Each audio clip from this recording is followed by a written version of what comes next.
Baog na ang Pilipinas, pero may war axe na ako. Isa lang ibig sabihin nun, pare. Ibig sabihin nun, katapusan nyo ng lahat kahit pagtulong-tulungan nyo pa ako. Unahin ko na muna tong tao. Ala, tinulak ako, pare. Sino ba naman? Ito na lang, pare. Ito na lang. Unahin natin to. Pak, huli ka, balbon. Boom! Pare, kapag may war axe ka na, wala ka nang kakatakutan kahit sino. O, sino to? Si San, ano? Yan lang? Yan lang? O, ayoko muna. Tama na.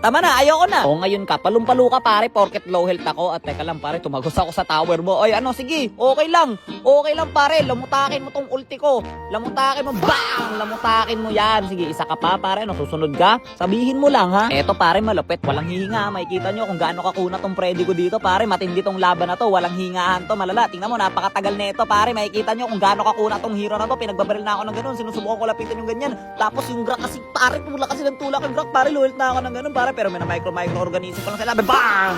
Ano? Sino pa? Next. Sige, tatlo, takbo. Takbo kayong tatlo, pare. Ito mo, tumatakbo sila lahat, pare. Tapos napipikon ako kasi hindi ako makadikit-dikit sa layla nila, pare. Papansin kasi tong Grak, pare. Crowd control siya ng crowd control. Tapos ka-crowd control na naman ako, pare. Napakarami ko ng crowd control. What if pakilusin mo ko? Sasaksakin ko na tong layla nyo. Kaso, bang! Ikaw na lang, pare. Pikon na ako sa'yo. Kanina ka pa, ha? Ang gulo ka. Pare, wala na sila magawa sa akin. Kanina pa ako tumatambay sa base nila. Tapos wala na talaga. Hindi na talaga ako madamage, pare. Mahuli-huli ko lang yung layla nyo. Ayan, oh. Nahuli na kita, boy. Pikon na ako sa'yo, boy. Kanina ka pa. Winner!